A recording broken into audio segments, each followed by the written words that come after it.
बात करेंगे सक्सेस तक। क्लास हो चुका है लाइव, सो प्लीज सभी लोग जल्दी से लाइव आए और फटाफट सेशन को कर लीजिए ज्वाइन। आज के सेशन में आपके लिए लेकर आ चुके हैं फिजिक्स का एक और बढ़िया सा टॉपिक, जहां पर हम बात करने वाले हैं इलेक्ट्रिसिटी यानी कि विद्युत के बारे में। तो भाई जल्दी जल्दी से आ जाओ सभी लोग। गुड आफ्टरनून, गुड आफ्टरनून काजल, गुड आफ्टरनून सरफराज, जय हिंद। बाकी लोग भी आ जाइए भाई फटाफट। तो आज का जो हमारा टॉपिक है इसमें हम डिस्कस करने वाले हैं इलेक्ट्रिसिटी, विद्युत के बारे में। तो भाई इलेक्ट्रिसिटी से आपके पेपर में कैसे क्वेश्चंस आते हैं, क्या कॉन्सेप्ट बनते हैं और किस टाइप के बेहतरीन क्वेश्चन एग्जाम में पूछे जाते हैं। तो आपको बता दें कि आपको पेपर में 2 से 3 क्वेश्चन आराम से इलेक्ट्रिसिटी से देखने को मिल जाते हैं। और इलेक्ट्रिसिटी से जो क्वेश्चन आते हैं वो भी लिमिटेड आते हैं, बहुत ज्यादा वास्ट या डिटेल में आपको यहाँ पर नहीं पढ़ना है। बेसिक क्वेश्चंस आते हैं और खासकर अगर आप ध्यान से देखें तो क्लास 10th स्टैंडर्ड का इलेक्ट्रिसिटी अगर आपको अच्छे से आता है तो वहीं से ही क्वेश्चन आपको पेपर में पूछ लिए जाएंगे। ठीक है, तो ये आपके क्वेश्चन यहाँ से जनरली बन जाते हैं। अब बात करें कि इलेक्ट्रिसिटी में क्या क्या टॉपिक हैं जो आपको पढ़ने बहुत जरूरी है, जहां से क्वेश्चन बनेगा। तो भाई टॉपिक का नाम, सबसे पहले इलेक्ट्रिक चार्ज के बारे में जानेंगे, क्या होता है, चार्जिंग के 3 मेथड कौन कौन से होते हैं। उसके बाद आपको डिस्कस करेंगे electric field, coulomb force, electric potential के बारे में। इसके बारे में ज्यादा डीप नहीं, सिर्फ मेन मेन इंट्रोडक्शन। उसके बाद आपसे बात करेंगे यहाँ पर कैपेसिटर के बारे में। थोड़ा सा कैपेसिटर जानने के बाद हम डायरेक्ट चलेंगे electric current. Electric current, electric current के टाइप्स। इसके बाद हम बात करेंगे रेजिस्टेंस, रेजिस्टेंस कितने टाइप के होते हैं, किन फैक्टर्स पर डिपेंड करते हैं, सीरीज पैरेलल कनेक्शन कैसे किया जाता है। उसके बाद हम बात करेंगे कि रेजिस्टेंस के बाद होम अप्लायंसेस के जो फ्यूज हैं, छोटे छोटे topic, fuse, heating effect of current, domestic electric supply और ये सब। तो यहां से आपके क्वेश्चन बनेंगे बिल्कुल छोटे से बेसिक लेवल के, कोई हाई लेवल क्वेश्चन यहाँ से नहीं बनता। ठीक है भाई, तो केमिस्ट्री का क्लास आपका स्टार्ट हो जाएगा इस वीक के बाद से, मे बी संडे से आपकी क्लासेस लग जाएंगी। तो इस वीक में आपका फिजिक्स कंप्लीट कर दिया जाएगा और केमिस्ट्री आपका नेक्स्ट वीक में एक्स्ट्रा क्लासेस लगाकर कंप्लीट करते ही जाएंगी। ओके, तो वो आपका करा देंगे भाई। तो चले टॉपिक की तरफ और देखते हैं इलेक्ट्रिसिटी में क्या क्या चीजें इंपॉर्टेंट है। और जो क्वेश्चंस आपके बाकी रह गए थे वो आपने घर पर प्रैक्टिस करें कि नहीं करे भाई। जो क्वेश्चंस हमने ऑप्टिक्स के आपको कहे थे कि घर पर थोड़ा सा प्रयास करिएगा, तो ऑप्टिक्स तैयार करी घर पर। आधे लोग तो मुझे लगता है सो ही रहे हैं, अभी आ ही नहीं पाए हैं। क्या गर्मियों की दोपहर के आगे तुम लोगों को एकदम ही आलस से चढ़ गया है। बताओ ऑप्टिक्स तैयार करी घर पे या नहीं, जिससे 4 से 5 क्वेश्चन आ रहे भाई पेपर में, उसको जरूर पढ़ लीजिएगा। वो सारे प्रीवियस ईयर क्वेश्चंस हैं, सॉल्व जरूर कर लीजिएगा। आपसे कहा था आप सॉल्व करके नेक्स्ट क्लास में मार्क्स शेयर करना, यहाँ सॉल्व करने में ही आधे घंटे में आंसर आ रहा है। मार्क्स तक तो हमें लगता है क्लास ही खत्म हो जाए। चलिए, कोई बात नहीं, किए हैं बहुत बढ़िया, नहीं किए हैं तो और ही भी बढ़िया। कोई बात नहीं, टेंशन नहीं लो, एकदम मजे से। नहीं एनडीए फर्स्ट तो एनडीए सेकंड सही है ना। तो भाई सेकंड तक जाना है, थर्ड तक जाना है, वो आपके ऊपर है। अगर आप फर्स्ट में ही जाना चाहते हैं तो मेहनत हाई लेवल पे करिए। 10 दिन बचे हैं, एकदम दुनिया को भूल जाइए, वैसे भी सारे त्योहार खत्म हो गए। जो चल रहा है उस पर फोकस मत करिए। वो रात को 1.5-2 घंटे का आता है, उसी को लास्ट में 2 बार देख लिया करो बस। चलो, तो इलेक्ट्रिसिटी स्टार्ट करते हैं सबसे पहले। तो सबसे पहले हम यहाँ पे दोस्ती करते हैं इलेक्ट्रिक चार्ज से। तो इलेक्ट्रिक चार्ज के नोट्स आपको मिल गए, हम आपको बताते हैं क्या क्या आपको इसमें पढ़ना है। First of all electric charge,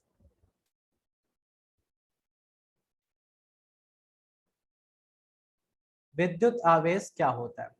electric charge किसी भी मैटर की वो प्रॉपर्टी होती है जो उसकी इलेक्ट्रिक या मैग्नेटिक फील्ड में एक फोर्स एक्सपीरियंस कराती है, अट्रैक्शन या रिपल्सन का। ठीक है, चार्ज किसी भी मैटर की वो प्रॉपर्टी है जो उसे एक अट्रैक्शन या रिपल्सन फोर्स एक्सपीरियंस करा दे, कहां पर, इलेक्ट्रिक या मैग्नेटिक फील्ड में। ठीक है, ये सीधा सा इसका डेफिनेशन बनता है, आता नहीं पेपर में, आपको याद नहीं करना है। सेकंड, इलेक्ट्रिक चार्ज को हम लोग क्यू से रिप्रेजेंट करते हैं और इसका फॉर्मूला होता है Q equals to n e. Q equals to n e में E क्या है? E है चार्ज ऑफ इलेक्ट्रॉन।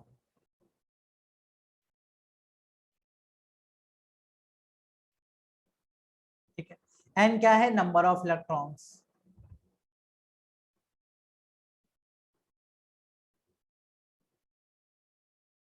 ओके, यहां से अगर आपसे एक छोटा सा क्वेश्चन पूछ लिया जाए कि what is the smallest possible charge, तो कितना होगा? स्मॉलेस्ट पॉसिबल चार्ज, तो बताइए भाई स्मॉलेस्ट पॉसिबल चार्ज कितना? बोलो जल्दी से। सबसे छोटा पॉसिबल चार्ज कितना? E, क्योंकि आप इस फॉर्मूले में n की वैल्यू 1 रख सकते हैं स्मॉलेस्ट, तो यहां पर Q इक्वल्स टू बनेगा सिर्फ E, यानी कि 1.6 इंटू 10⁻⁻19 कूलाम, ये है स्मॉलेस्ट पॉसिबल चार्ज। इससे छोटा आवेश नहीं हो सकता, ये पॉइंट एकदम कंठस्थ कर लीजिए। ठीक है भाई। सेकंड, सेकंड आता है कि सर इसका यूनिट क्या होता है? यूनिट इसका होता है कूलाम, और Q equals to i t, फॉर्मूले से अगर आप बदलते हैं तो ये बनता है एम्पियर सेकंड में। तो एम्पियर सेकंड कब बनता है? जब आप फॉर्मूला यूज करते हैं Q equals to i t, electric current वाला। ठीक है, तो दो इसके यूनिट बनते हैं। अगर आपसे इसका डायमेंशन फॉर्मूला पूछ लिया जाए तो वो होता है एटी। क्लियर? एटी इसका डायमेंशन फॉर्मूला है। फोर्थ, चार्ज कितने टाइप का होता है? तो देयर आर टू टाइप्स। दो टाइप के चार्जेस होते हैं, एक होता है आपके पास पॉजिटिव चार्ज, दूसरा होता है निगेटिव चार्ज। और यहां पर आपको याद रखना है, सेम चार्जेस एक दूसरे को रिपेल करते हैं, यानी कि प्रतिकर्षण दिखाते हैं, और अपोजिट चार्जेस एक दूसरे को क्या करते हैं? अट्रैक्ट करते हैं।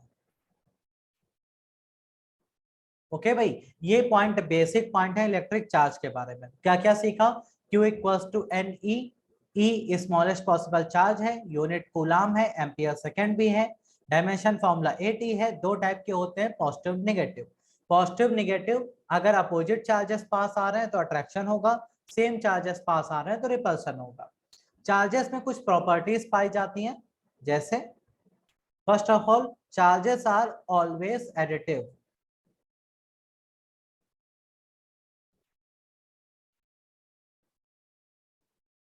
And conservative.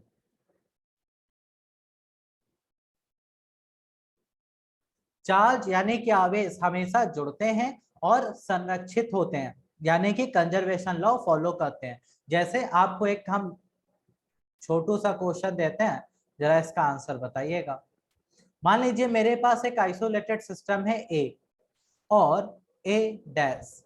ए वाला जो आइसोलेटेड सिस्टम है उसके अंदर दो छोटे सिस्टम हमने बताए। इसके पास 3 कूलाम का चार्ज है, इसके पास 7 कूलाम का चार्ज है। ठीक है, हमने इसके अंदर कुछ चेंजेस करे और उसको ए डैश में बदल दिया। अब इसके पास कूलाम चार्ज बचा है 2, तो बताइए सेकंड वाले में कितना चार्ज होगा? हमने ए में कुछ अंदर चेंजेस किए हैं और जो ऊपर वाला पार्ट था उसमें चार्ज बच गया 2 कूलाम, तो नीचे वाले में कितने कूलाम? बिल्कुल सिंपल है, कंजर्वेशन लॉ फॉलो होगा, यानी कि इसका जो नेट चार्ज होगा वही इसका भी होगा। इसका नेट चार्ज कितना है? 10 कूलाम, इसमें भी नेट होना चाहिए 10 कूलाम, मतलब ये 8 कूलाम। सीधा सा आंसर आ गया 8 कूलाम।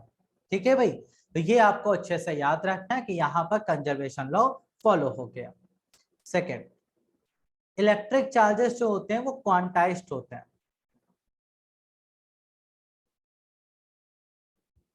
क्वांटाइजेशन फॉलो करते हैं, मतलब आप किसी भी एलिमेंट से चार्जेस या तो निकालोगे या तो दोगे, तो वो हमेशा इंटीजर मल्टीपल ऑफ इलेक्ट्रॉन आते हैं।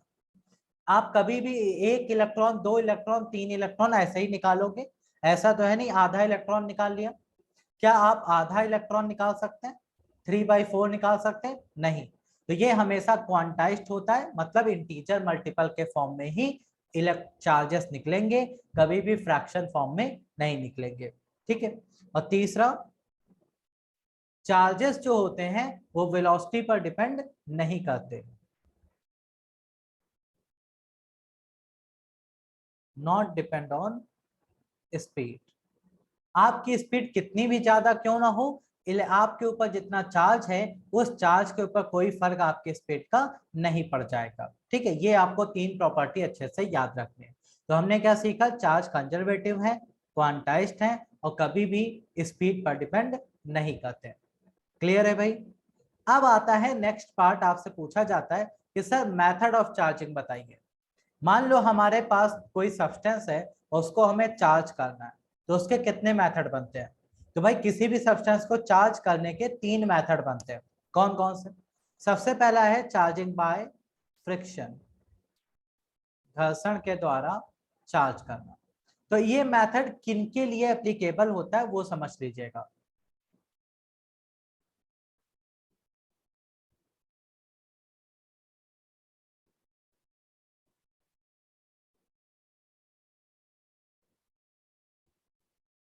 अगर आपको इंसुलेटर्स को आवेशित करना है, चार्ज करना है, तो आप फ्रिक्शन का मेथड यूज कर सकते हैं। ये पेपर में एनडीए में पूछा गया था क्वेश्चन कि अगर मान लीजिए हमारे पास कोई दो क्या है इंसुलेटर्स हैं और उनको हमें चार्ज करना है, तो हम फ्रिक्शन मेथड का ही यूज करेंगे, जिसे हम लोग स्टैटिक इलेक्ट्रिसिटी भी कहते हैं।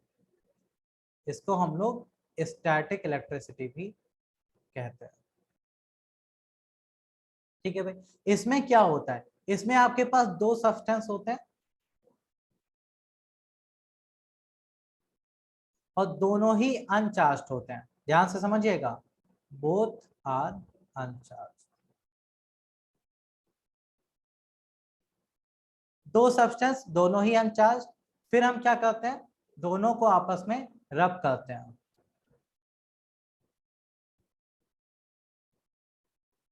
रब करने पर क्या होता है? दोनों पर ही चार्ज आ जाता है।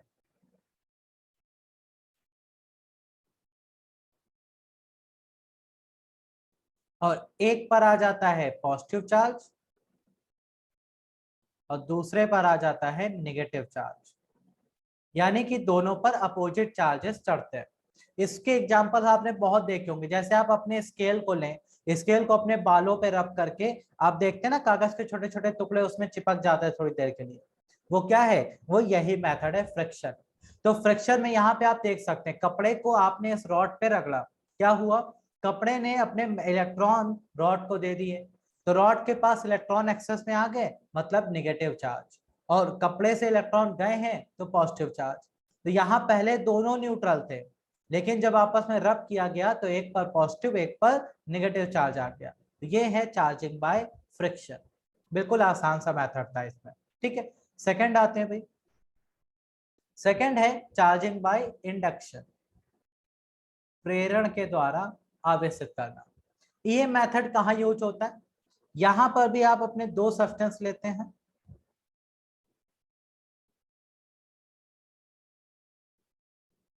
और दोनों सब्सटेंस में one is charge and second is neutral. आपने यहां पर भी दो सब्सटेंस लिए, एक चार्ज होता है और एक न्यूट्रल होता है। हम क्या करते हैं? चार्ज ऑब्जेक्ट को न्यूट्रल के पास लाते हैं।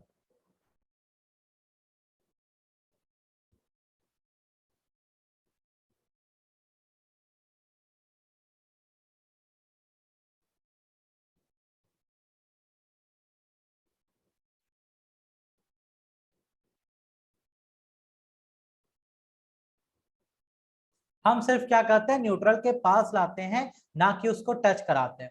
तो इसमें होता क्या है, ध्यान से देखिएगा। जैसे ही आप एक चार्ज बॉडी को किसी न्यूट्रल बॉडी के पास लाएंगे तो न्यूट्रल बॉडी में आपको पता है इलेक्ट्रॉन प्रोटॉन दोनों इक्वल होंगे, तो ये क्या करता है अपने इलेक्ट्रॉन्स और प्रोटॉन को पोलराइज्ड कर देता है। ये देखो पॉजिटिव चार्ज लाए हैं तो इसके इलेक्ट्रॉन इस कॉर्नर पे आ जाएंगे और प्रोटॉन यानी कि पॉजिटिव चार्ज अपोजिट कॉर्नर में चला जाएगा। ऐसे अभी भी ये न्यूट्रल है, अभी भी इस पे कोई चार्ज नहीं आया। हम क्या करेंगे अपोजिट साइड को अर्थिंग से जोड़ देते हैं। अर्थिंग से जोड़ने पर क्या होता है कि सारा का सारा पॉजिटिव चार्ज अर्थ में चला जाता है। अब इस पे सिर्फ कॉर्नर पे बचे इलेक्ट्रॉन। अब हम क्या करते हैं, अब हम इस जो बॉडी को हम पास लाए थे उसको भी हटा लेते हैं। तो ये जो कॉर्नर पे इलेक्ट्रॉन्स थे निगेटिव चार्ज था वो पूरे सिस्टम में फैल जाता है, जिससे कि क्या हुआ जैसी चार्ज बॉडी हम लाए थे उसका अपोजिट चार्ज अनचार्ज बॉडी पर आ जाता है। ये मेथड कहलाता है इंडक्शन। तो इंडक्शन में क्या होता है, आप एक चार्ज बॉडी को न्यूट्रल बॉडी के पास लाइए और फिर न्यूट्रल बॉडी क्या हो जाती है, पोलराइज्ड हो जाती है। अपोजिट जो पार्ट है वो इसकी तरफ आ जाता है और जो सेम पार्ट है वो अपोजिट चला जाता है। फिर हम उसको न्यूट्रल करने के लिए क्या करते हैं भाई, उसको अर्थिंग से जोड़ देते हैं। अर्थिंग से जोड़ते ही सारा पॉजिटिव चार्ज अर्थ में चला गया, अब बचा निगेटिव। तो जो बॉडी आप लाए थे उसको हटा लीजिए, ये निगेटिव कॉर्नर की बजाय पूरे सिस्टम में आ जाती है। तो इसे कहते हैं आप charging by induction. Without touch होता है, इसमें आप टच नहीं कराते। ठीक है, अगर आप निगेटिव रॉड लाए होते तो ये पॉजिटिवली चार्ज हो जाती। ठीक है भाई, तो इसमें क्या होता है, जैसे चार्ज बॉडी लाते हैं उसके अपोजिट चार्ज आता है न्यूट्रल पे, ये याद रखिएगा। जैसी चार्ज बॉडी लाएंगे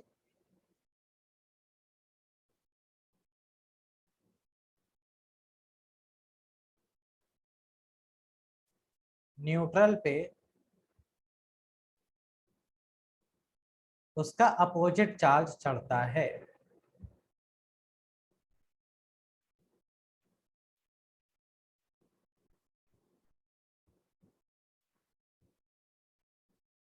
ठीक है भाई, ये पॉइंट आपको अच्छे से याद रखना है कि आप पॉजिटिव चार्ज बॉडी लाए थे, न्यूट्रल को क्या कर दिया उसने, निगेटिवली चार्ज कर दिया। तो मेथड बहुत आसान है, इसमें आपको ज्यादा डिटेल में नहीं जाना है, बस इतना समझिए। आप एक चार्ज बॉडी को न्यूट्रल के पास लाए, न्यूट्रल पोलराइज्ड हो गया, अपोजिट वाले को हमने क्या किया, अर्थिंग में भेज दिया। उसके बाद जो बॉडी पास लाए थे उसको भी हटा लिया। तो अगर आप पॉजिटिव बॉडी पास ले गए थे तो उस पर निगेटिव चार्ज आएगा, और अगर निगेटिव पास ले गए थे तो पॉजिटिव आएगा। अपोजिट चार्ज चढ़ाकर आ जाता है विदाउट एनी टच। इसे कहते हैं आप इंडक्शन का प्रोसेस। ठीक है, फिर आता है आपके पास तीसरा कंडक्शन यानी कि चालन।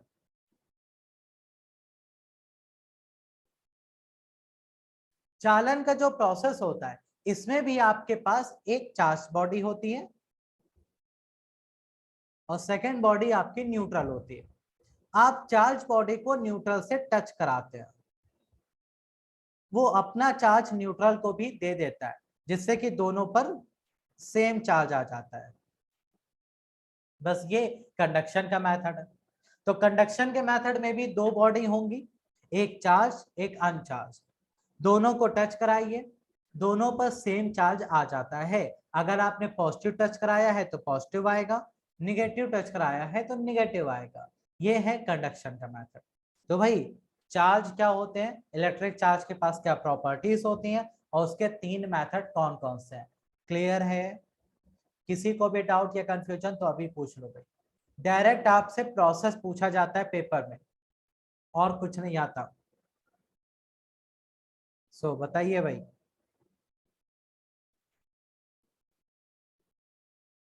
बोलो जल्दी से। क्लियर, आगे बढ़ सकते हैं भाई? ओके, अब यहाँ से छोटे छोटे पार्ट आते हैं, कूलाम लॉ, इलेक्ट्रिक फील्ड और इलेक्ट्रिक पोटेंशियल। बस इतना सा, तो ध्यान से समझिएगा एक एक करके। सबसे पहले कूलाम लॉ की बात करते हैं। कूलॉम लॉ आपको पता है, जैसे आपने ग्रेविटेशन में पढ़ा था ना, न्यूटन सर का ग्रेविटेशन लॉ, सेम वही है, बस छोटा सा अंतर आता है यहाँ पे। यहाँ पे कहा जाता है कि अगर आपके पास दो चार्जेस Q1 और Q2 पॉइंट चार्जेस। कैसे? बिंदु आवेश पॉइंट चार्जेस एक दूसरे से एक नोन डिस्टेंस r पर अगर रखे जाते हैं तो उनके बीच एक फोर्स काम करता है। अब यहां पर ये फोर्स अट्रैक्शन या रिपल्सन कुछ भी हो सकता है, वो डिपेंड करता है चार्जेस कैसा है। तो ये जो फोर्स ऑफ अट्रैक्शन या रिपल्सन है वो इन दोनों ही चार्जेस के मैग्नीट्यूड के डायरेक्टली प्रोपोर्शनल और उनके बीच के डिस्टेंस के स्क्वायर के इनवर्सली प्रोपोर्शनल होता है। जब इसको कंबाइन करके लिखा गया तो भाई ये बना 1/4πε0 Q1 Q2 upon r square. ये था आपका कूलाम फोर्स जो दो पॉइंट चार्जेस के बीच काम करता है। ठीक है, ये है वो फोर्स। अब ये अट्रैक्शन रिपल्सन किस पर डिपेंड करेगा? पॉइंट चार्जेस पर। अगर चार्जेस सेम है तो रिपल्सन, अपोजिट है तो अट्रैक्शन। यहां से आपका क्वेश्चन क्या क्या बनता है वो समझ लो। ये 1/4πε0 क्या है? ये है आपका प्रोपोर्शनलिटी कांस्टेंट। ठीक है, इसकी वैल्यू कितनी होती है पेपर में पूछा जाता है, तो भाई कितनी वैल्यू होती है इसकी? 9 × 10⁹ यूनिट क्या बनता है? यूनिट बनता है न्यूटन मीटर स्क्वायर पर कूलाम स्क्वायर, ये याद रखिएगा। सेकंड आता है आपके पास एप्सिलॉन नॉट। सर ये एप्सिलॉन नॉट क्या है? ये है परमिटिविटी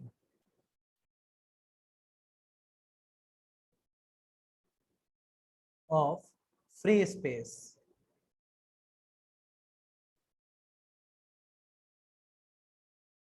फ्री स्पेस का परमिटिविटी है, इसका वैल्यू कितना होता है? 8.85 × 10⁻11।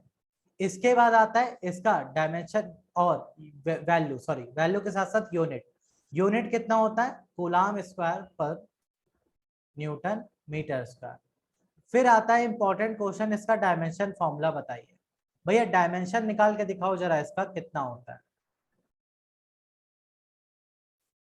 जरा डायमेंशन फॉर्मूला निकाल के दिखाइए, परमिटिविटी का कितना होता है?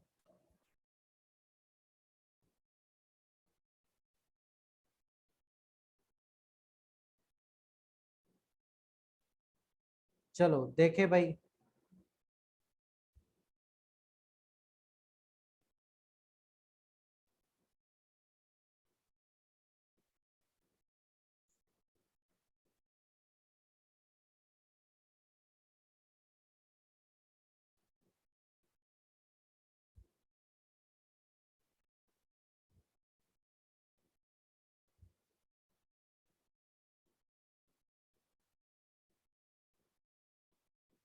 ओके संजीव, आपका आंसर आ गया है, बाकी लोगों का आंसर नहीं आया है अभी तक।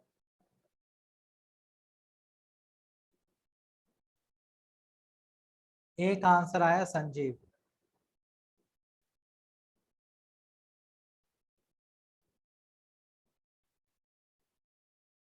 ओके चलिए भाई, तो यहाँ पर डायमेंशन फॉर्मूला जब आप बनाने जा रहे हो तो बहुत आसान है भैया, आप वैल्यू पुट करके भी बना सकते हो। ये तो कांस्टेंट है, तो एप्सिलॉन नॉट इक्वल्स टू, साफ साफ आपको ये लिखा हुआ है ऊपर, कूलाम स्क्वायर। कूलाम का अभी बताया a²t²। ठीक है, फोर्स का क्या होता है? mlt-2 और मीटर स्क्वायर यानी कि l²।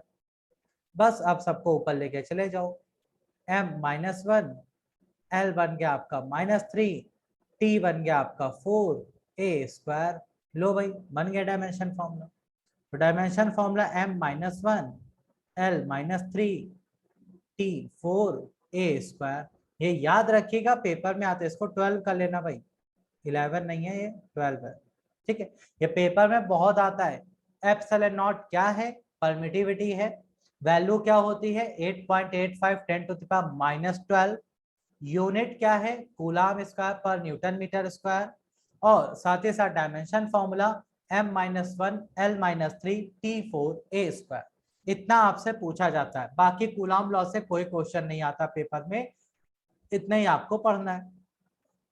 इसके बाद नेक्स्ट आती है आपके पास इलेक्ट्रिक फील्ड। इलेक्ट्रिक फील्ड यानी कि विद्युत क्षेत्र क्या होता है? बिल्कुल सिंपल सा आंसर है, किसी भी पॉइंट चार्ज के चारों ओर का वो एरिया जहां पर कोई दूसरा चार्ज अट्रैक्शन या रिपल्सन को एक्सपीरियंस करता है उसे ही इलेक्ट्रिक फील्ड कहते हैं। तो विद्युत क्षेत्र का मतलब क्या हुआ? किसी भी पॉइंट चार्ज के चारों ओर का वो एरिया जहां तक उसके एक्सपीरियंस यानी कि कोई टेस्ट चार्ज अगर आए तो उसका अट्रैक्शन या रिपल्सन उसे महसूस हो। अगर हो रहा है तो वहां पर फील्ड है, अगर नहीं हो रहा है तो फील्ड नहीं है। जैसे मान लो मेरे पास एक टेस्ट चार्ज है Q0, अगर वो पॉइंट ए पर रखा है तो उस पर फील्ड का असर नहीं पड़ रहा है क्योंकि वो फील्ड के बाहर है। लेकिन जैसे Q0 फील्ड के अंदर आएगा तो उस पर एक फोर्स एक्सपीरियंस होने लगेगा, या तो अट्रैक्शन या तो रिपल्सन। वो डिपेंड करेगा कि टेस्ट चार्ज आपका कैसा है। अगर टेस्ट चार्ज निगेटिव है तो अट्रैक्शन, और अगर टेस्ट चार्ज पॉजिटिव है तो रिपल्सन। क्लियर है भाई? तो ये आपका सीधा सा लॉजिक यहाँ पर काम करता है। तो यहां से आपको क्या क्या क्वेश्चन बनते हैं वो समझ लो। तो भाई इलेक्ट्रिक फील्ड एक वेक्टर क्वांटिटी होती है और इसका सीधा सा फॉर्मूला होता है F/Q0। ठीक है, ये आपका सीधा सा फॉर्मूला यहाँ पर बन जाता है। अब अगर आप यहाँ से इलेक्ट्रिक फील्ड का फॉर्मूला बनाए F की वैल्यू रखकर कूलॉम लॉ से 1/4πε0 Q/r²। तो आपसे पेपर में पूछा जाता है कि सर इलेक्ट्रिक फील्ड का फॉर्मूला इनमें से क्या है, आप देखकर बता सकते हैं। ये वाला भी याद रखिएगा, दोनों ही इलेक्ट्रिक फील्ड के फॉर्मूला होता है। फिर आपसे पूछा जाएगा इलेक्ट्रिक फील्ड का यूनिट क्या है, तो ये होती है न्यूटन पर कूलॉम। क्लियर है भाई? इसके बाद थर्ड डायमेंशन फॉर्मूला बता दीजिए सर। तो डायमेंशन हम निकाल लेंगे न्यूटन पर कूलॉम से, mlt-2/80। तो यहां से क्या बनेगा भाई? mlt-3a-1। ये लो भाई, इलेक्ट्रिक फील्ड का डायमेंशन फॉर्मूला भी मिल चुका है। अब आपसे पूछा जाता है कि इलेक्ट्रिक फील्ड किन किन फैक्टर्स पर डिपेंड करती है, तो सिर्फ दो फैक्टर्स पर।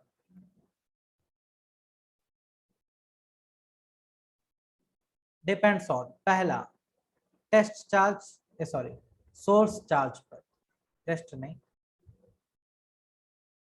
सोर्स चार्ज पर, क्या आपका सोर्स चार्ज कितना है।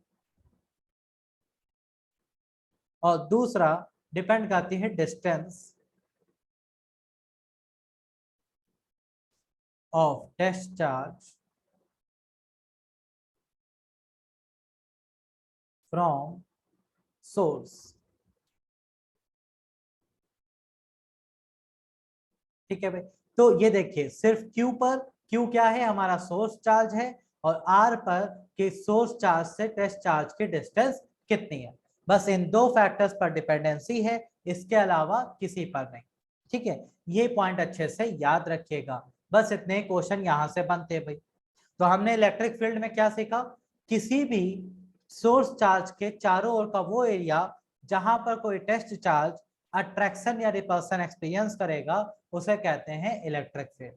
Formula F/Q0। अगर आप यहां से F की वैल्यू रखते हैं तो 1/4πε0 Q/r²। यूनिट न्यूटन पर कूलम है।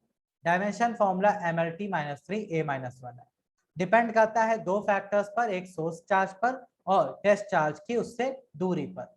आपसे पूछा जाता है किस पॉइंट पर इलेक्ट्रिक फील्ड जीरो हो सकती है। तो भाई इलेक्ट्रिक फील्ड जीरो सिर्फ और सिर्फ कहां होगी? According to formula when r is infinite. अगर आप अनंत पर पहुंच जाएंगे तो वहीं पर इलेक्ट्रिक फील्ड जीरो होगी, अदरवाइज नहीं। ठीक है, ये पॉइंट आप अच्छे से यहाँ पर याद रखिएगा। क्लियर है भाई? कोई समस्या तो नहीं? जल्दी से बताएं। इलेक्ट्रिक फील्ड समझ में आ गई? इलेक्ट्रिक फील्ड क्या होती है, किन फैक्टर्स पर डिपेंड करती है, और क्या क्या यहाँ पे कॉन्सेप्ट निकल के आता है। ओके, चलो अब आता है इलेक्ट्रिक फील्ड लाइंस का कॉन्सेप्ट। इलेक्ट्रिक फील्ड लाइंस में आपको ज्यादा डिटेल नहीं पढ़नी है, छोटे छोटे पॉइंटर्स पढ़ने। जैसे सबसे पहला, इलेक्ट्रिक फील्ड लाइंस जो होती हैं वो हमेशा पॉजिटिव चार्ज से बाहर की ओर निकलती है, पॉजिटिव चार्ज से रेडियली आउटवर्ड होती हैं और निगेटिव चार्ज पे इनवर्ट होती हैं।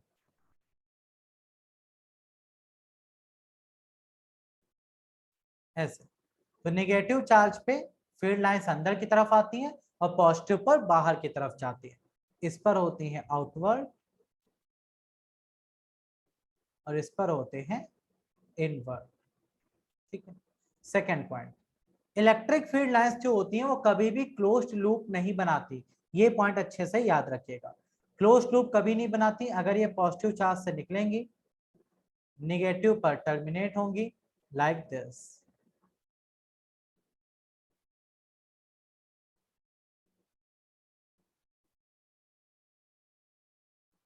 ठीक है। इलेक्ट्रिक फील्ड लाइंस एक दूसरे को कभी भी नॉट क्रिएट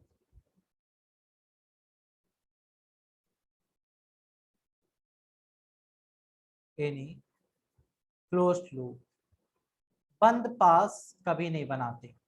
तीसरा पॉइंट, ये एक दूसरे को कभी भी क्रॉस नहीं करती, never cross each other.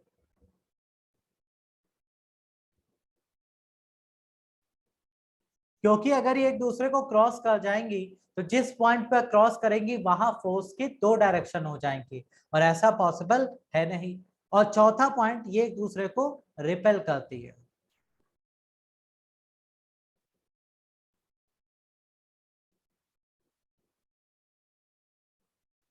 Field lines एक दूसरे को हमेशा रिपेल करती हैं, एक दूसरे से दूर भागने की कोशिश करती हैं। ठीक है।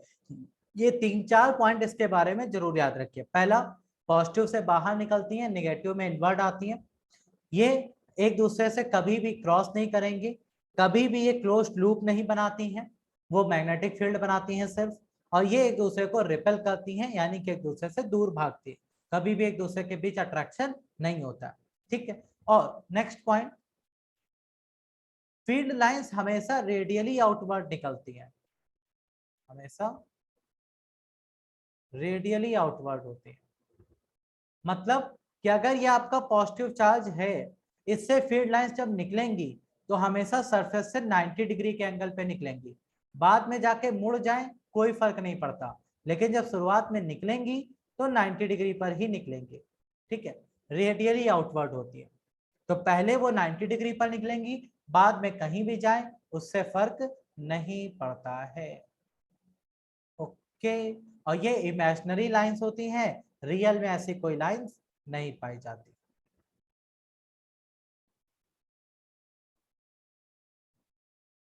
इसके बाद जहां पर फील्ड लाइन डेंसिटी मैक्सिमम होती है, वहीं पर आप पर लगने वाला फोर्स भी मैक्सिमम होता है। जैसे मान लीजिए हमने यहाँ पर एक पॉजिटिव चार्ज ले लिया और एक नेगेटिव, इसे फील्ड लाइंस निकल रही थी, अब कुछ ऐसे जा रही थी।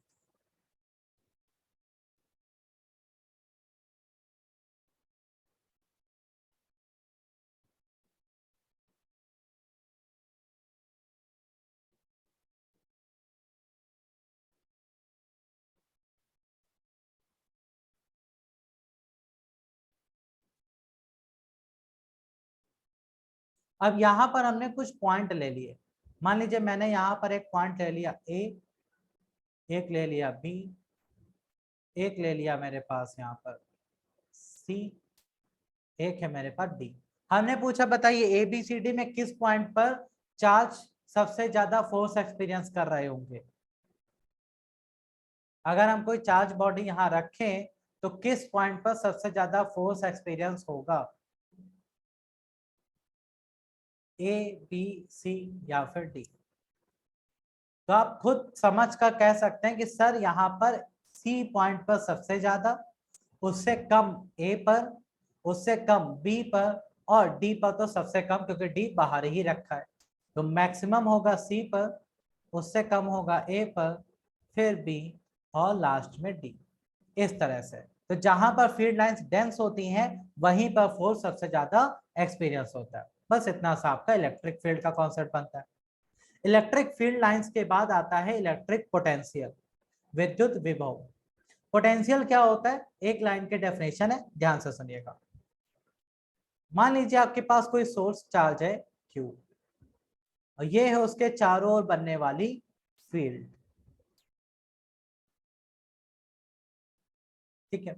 और ये इनफाइनाइट पर एक पॉइंट है A जहां पर रखा है टेस्ट चार्ज Q0।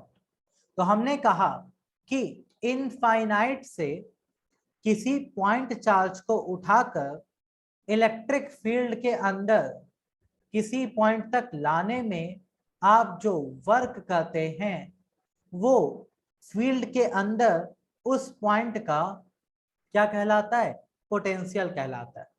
बस इतनी सी डेफिनेशन है। मतलब अनंत से किसी आवेश को उठाकर विद्युत क्षेत्र के अंदर किसी बिंदु तक लाने में किया गया कार्य उस पॉइंट का क्या कहलाता है, पोटेंशियल कहलाता है।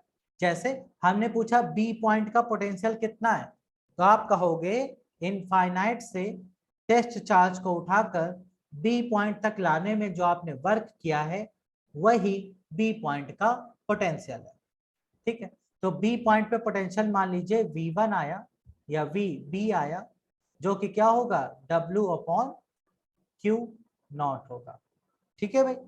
अगर आप B की बजाय उसको वापस कहीं किसी पॉइंट C तक लेकर चले जाएं तो वहां पर जो पोटेंशियल होगा वो होगा VC इक्वल्स टू W1 मान लीजिए इसको W2/Q0।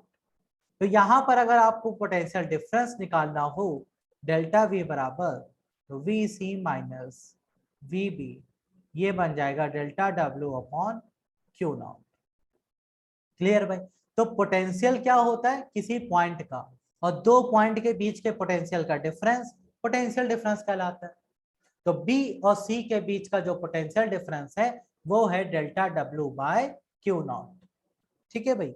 ये आपका सीधा सा डेफिनेशन बनती है। यूनिट की बात करें तो यूनिट होता है इसका जूल पर कूलम, ये इसका यूनिट बनता है।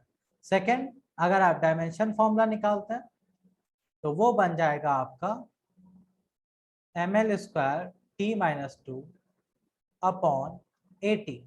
तो यहां से आप वैल्यू पुट करके रखेंगे तो ml² T-3 ये लो भाई डायमेंशन फॉर्मूला तैयार, ठीक है।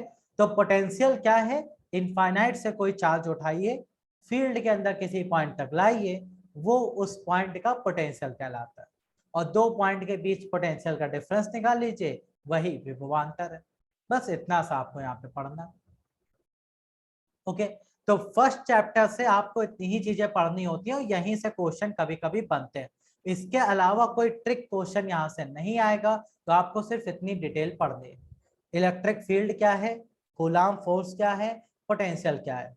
पोटेंशियल का यूनिट, फील्ड का यूनिट, फोर्स का यूनिट, डायमेंशन फॉर्मूला तीनों के और इनकी डेफिनेशन, कहाँ पर फील्ड जीरो होती है, बस इतना आपको पता होना चाहिए।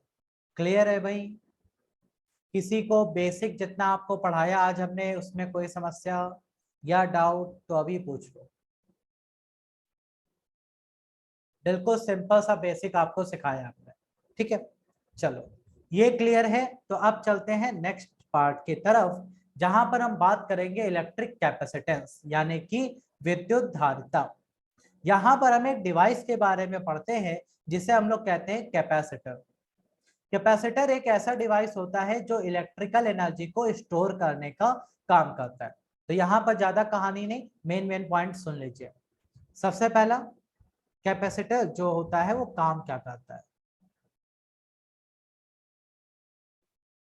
कैपेसिटर जिसे हम लोग कहते हैं संधारित्र,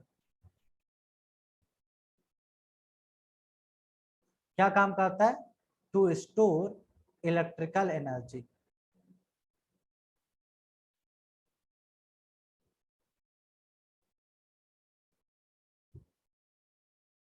विद्युत ऊर्जा को स्टोर करता है और जब आपको कम समय में ज्यादा अमाउंट ऑफ एनर्जी चाहिए होता है तो यही प्रोवाइड कराता है। जैसे आपके घर में पंखे में कंडेंसर लगा है, वो कैपेसिटर ही है। आपके घर में पानी की मोटर में लगा हुआ है, वो कैपेसिटर है। तो इनका काम क्या है? इंस्टेंट एनर्जी प्रोवाइड कराना। Provide instant energy. ठीक है भाई। जैसे अब आप एग्जांपल से समझ गएंगे काम कैसे करता है। और कैपेसिटेंस उसका क्या होता है? कैपेसिटी होती है कि कितना चार्ज या कितनी एनर्जी वह अपने अंदर स्टोर कर पाता है। तो जैसे आप देखते हैं आपके घर में इलेक्ट्रिक मोटर लगी हुई है। अच्छा, आप लोगों में से ट्यूबवेल में जो पानी आता है उसमें नहाए हो कभी? आप लोग गांव वगैरह जाते हो, ट्यूबवेल चलता है, तो उसमें जब आप नहाने जाते हो तो आपने कभी ध्यान दिया होगा कि ट्यूबवेल स्टार्ट करने में बहुत मेहनत लगती है, होता है ना? ट्यूबवेल में एक घुमाने के लिए आपको होता है हैंडल, उसको आप पहले बहुत तेजी से चलाते चलाते चलाते फिर अचानक से छोड़ते हैं, तब वो चलना चालू होता है ना? ऐसे ही तो काम करता है ट्यूबवेल। तो ट्यूबवेल में आपको ये काम करना पड़ रहा है क्योंकि आपको बाहर से एनर्जी देनी पड़ रही है। ट्यूबवेल का काम क्या है? ग्राउंड वाटर को निकालना। आपके घर में पानी की मोटर भी तो यही करती है, लेकिन आप अपने घर पे ये काम नहीं करते हो कि पता चला लेके चालू। तो क्यों नहीं करते? क्योंकि आपके घर में ये काम करता है कैपेसिटर, जो कि आपके मोटर में लगा हुआ है। पंखे में भी यही काम होता है। एक्चुअल में पंखा 220 वोल्ट की सप्लाई में कभी स्टार्ट ही नहीं हो सकता।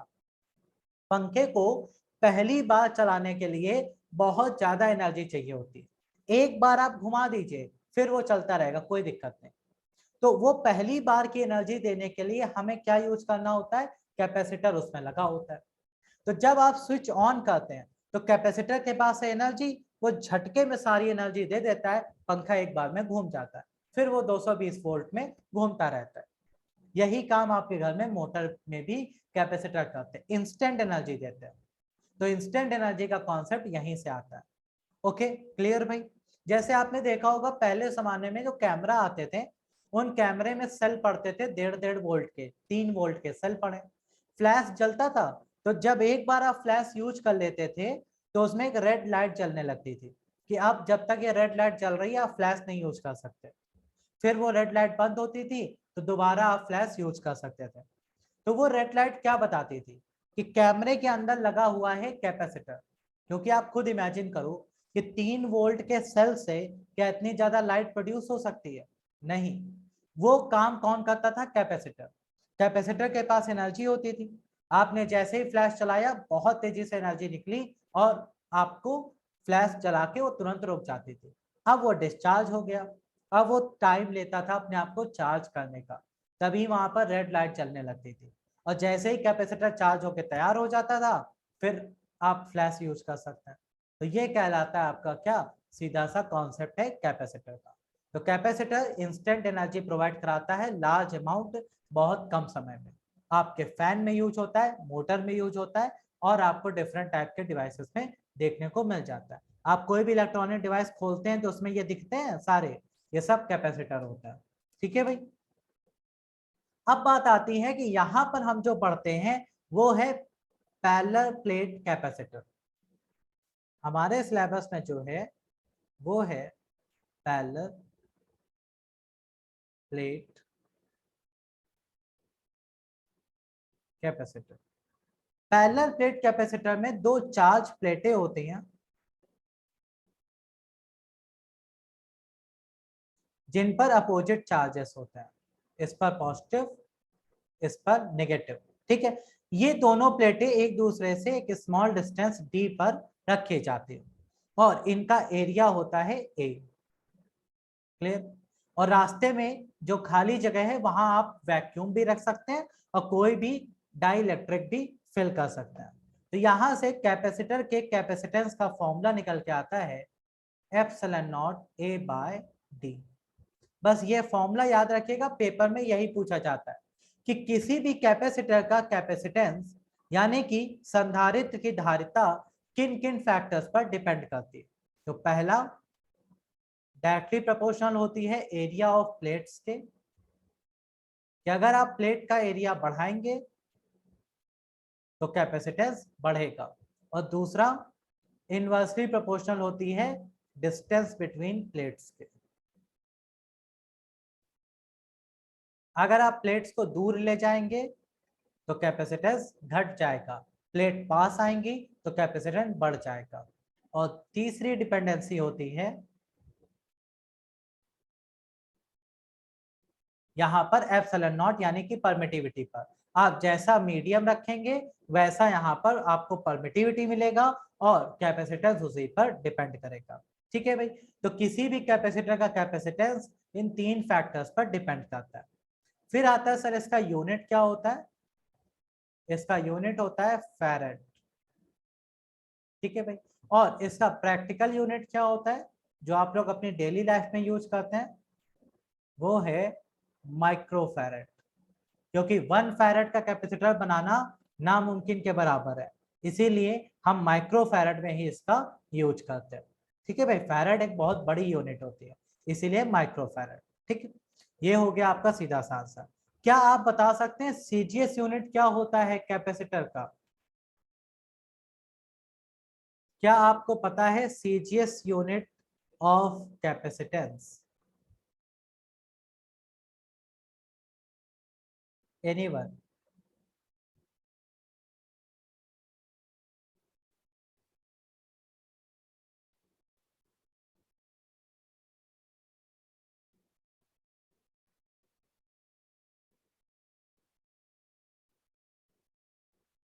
फैरेड, फैरेड तो आपका यूनिट हो गया ऐसे एसआई सिस्टम में। इसका सीजीएस यूनिट होता है, याद कर लीजिएगा भैया, स्टेट फैरेड।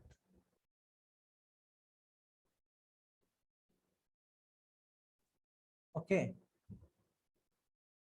स्टेट फैरेड ये आपका क्या होता है, सीजीएस यूनिट होता है। इसे हम लोग स्टेट एफ से भी रिप्रेजेंट करते हैं, स्टेट एफ। तो ये पॉइंट अच्छे से याद रखिएगा। ठीक है, अच्छा, अब यहां से कैपेसिटेंस का एक और फॉर्मूला निकल के आता है, Q इक्वल्स टू सी। यानी कि किसी भी कैपेसिटर में जो वोल्टेज होता है वो उसके चार्ज के डायरेक्टली प्रोपोर्शनल होता है। जितना ज्यादा चार्ज उतना ज्यादा पोटेंशियल डिफरेंस।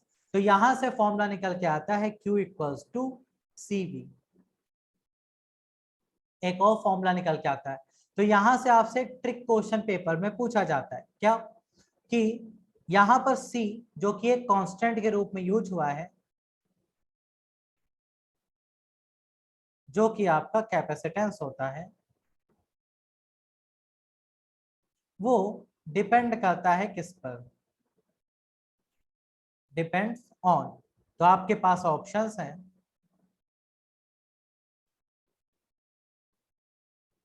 पहला V पर, Q पर, बोथ, या नन ऑफ दैम।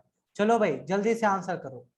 यहाँ पे आपसे पूछा गया है कि कैपेसिटेंस में आपको एक फॉर्मूला और मिलता है कि उसका जो चार्ज है वो उसके पोटेंशियल डिफरेंस के डायरेक्टली प्रोपोर्शनल होता है। जब आप प्रोपोर्शनलिटी साइन हटाते हैं तो एक कांस्टेंट आता है जो कि यहाँ पर C आया हुआ है। तो आपको बताना है कि जो कैपेसिटेंस C यहाँ पर है वो किस पर डिपेंड करता है, वोल्टेज पर, चार्ज पर, दोनों पर, या फिर नन ऑफ देम। ओके निधि, बिल्कुल सही आंसर आपने दिया। राइट आंसर की अगर यहाँ पर बात की जाए तो भाई करेक्ट आंसर है नन ऑफ देम, किसी पर नहीं कहता। क्यों? क्योंकि भैया अभी अभी पीछे पढ़ा कर आए हैं, C is only depends on permittivity, area of plate and distance between plates, बस। यहां पर एज अ कांस्टेंट आया है, यहां पर एज अ कांस्टेंट है, ना ही वो वोल्टेज पर डिपेंड करता है ना ही चार्ज पर। ये बात अच्छे से याद रखिएगा, यही आपको क्वेश्चंस हैं जो अक्सर घुमा दिए जाते हैं, बाकी आपको कोई टेंशन नहीं लेनी। अब आते हैं कि मान लो किसी सर्किट में कई सारे कैपेसिटर जोड़े जाएं तो किस टाइप के कनेक्शन किए जाते हैं। तो कॉम्बिनेशन ऑफ कैपेसिटर्स,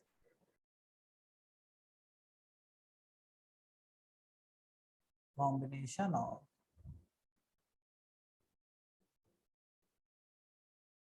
जब आप कई सारे कैपेसिटर जोड़ते हो ना तो यहां पर आपके पास दो मेथड बनते हैं।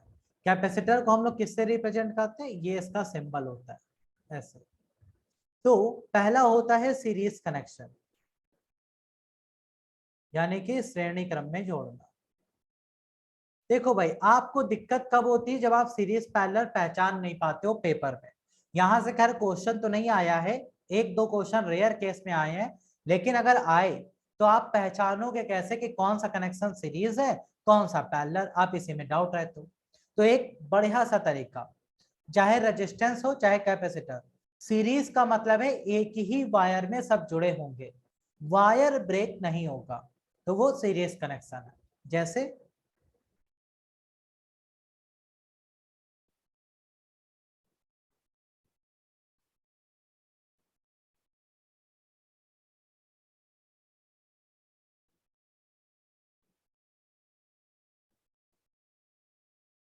हमने मान लीजिए ए से बी तक यहां पर कैपेसिटर जोड़ दिए, जिनका कैपेसिटेंस है C1, C2, C3, C4, C5, C6। हमने कहा कि बताइए इसमें टोटल कैपेसिटेंस कितना होगा ए टू बी। तो आप पहले ए से चलना स्टार्ट करिए।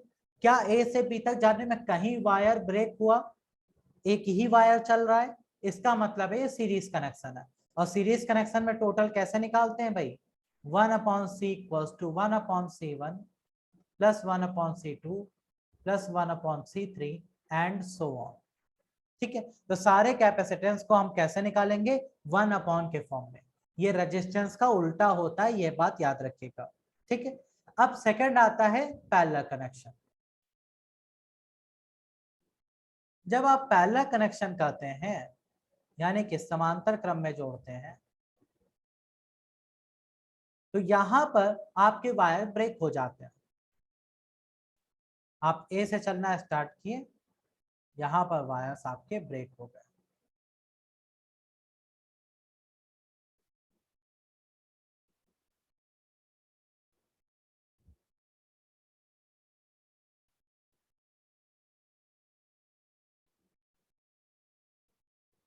ठीक है, ये जुड़े हैं आपके C1, C2, C3। हमने कहा आप बताइए टोटल कितना है? तो पहले कनेक्शन में टोटल निकालना बहुत आसान होता है, डायरेक्ट सबको उठाइए और जोड़ दीजिए, आपको ज्यादा मेहनत करनी नहीं है। तो सीरीज कनेक्शन में 1 के फॉर्म में जोड़ेंगे, पहले कनेक्शन में डायरेक्ट ऐड कर देते हैं। क्लियर है भाई? तो इस तरह से आपके कैपेसिटर जोड़े जाते हैं सीरीज और पैरेलल कनेक्शन के थ्रू। अब एक दो एग्जांपल कर लेते हैं, आपको ये क्लियर हो जाए।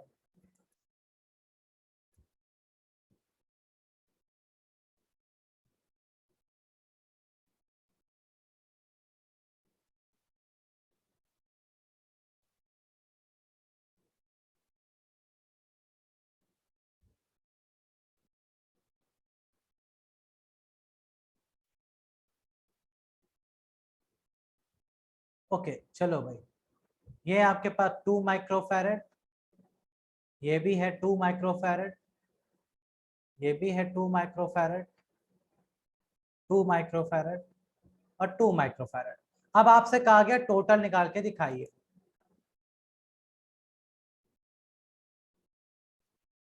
तो बताइए भाई टोटल कितना? सॉल्व करो और आंसर बताओ।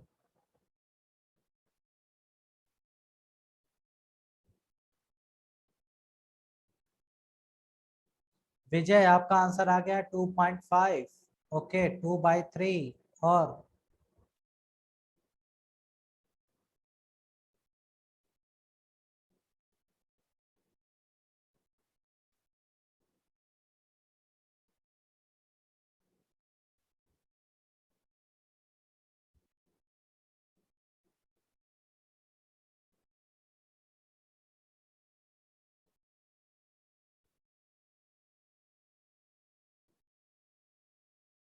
ओके, 2/3, 14/3, काफी सारे आंसर आ गए। चलिए देखिए, सॉल्यूशन यहाँ पे आप देखने जाएंगे तो सिंपल सा मेथड है। जब कभी भी आपको सॉल्व करना है तो आप चलना स्टार्ट करिए ए से। ए से चलना स्टार्ट किया, पहला मिला, दूसरा मिला, ये दोनों कैसे कनेक्टेड है? सीरीज। ओके, फिर आप आगे चले, यहां पर पहुंचते ही सी पॉइंट पे वायर ब्रेक हो गया, मतलब ये दोनों कैसे कनेक्टेड है? पैरेलल। और उसके बाद फिर ये एक ही वायर बन जाएगा, तो ये भी आपके इन सब के साथ सीरीज हो जाएगा। तो पहले इस पैरेलल वाले को सॉल्व कर लेते हैं। इसका कैपेसिटेंस निकालना आसान है, 2 + 2 यानी कि 4 माइक्रोफैरड।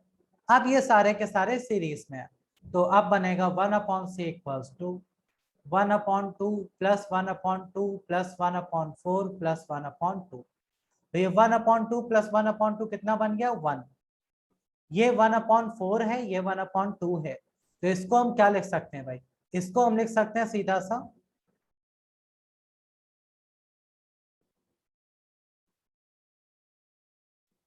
4 एलसीएम ले लो, 1 + 2 यानी कि ये बन गया 3/4। अब ये 4 3 कितना बना? 7/4। तो 7/4 आपका सीधा सा आंसर आ रहा है भाई।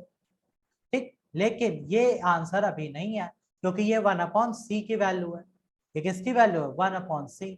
तो यहाँ पर जब आप c निकालेंगे तो 4/7, ये आपका सीधा सा आंसर आ जाएगा। क्लियर है भाई? तो 4/7 माइक्रोफैरड आपका आंसर आ रहा है, क्योंकि आपको इसे रिवर्स भी करना पड़ेगा। ये याद रखना, पता चला सारा सही करा है और बाद में रिवर्स ही नहीं किया, क्योंकि ये 1/c की वैल्यू आती है। c 4/7 है, आपका सीधा सा आंसर है। क्लियर सभी को? किसी को भी डाउट या कंफ्यूजन तो नहीं? अभी बता दो भाई। 4/7 आपको क्लियर है?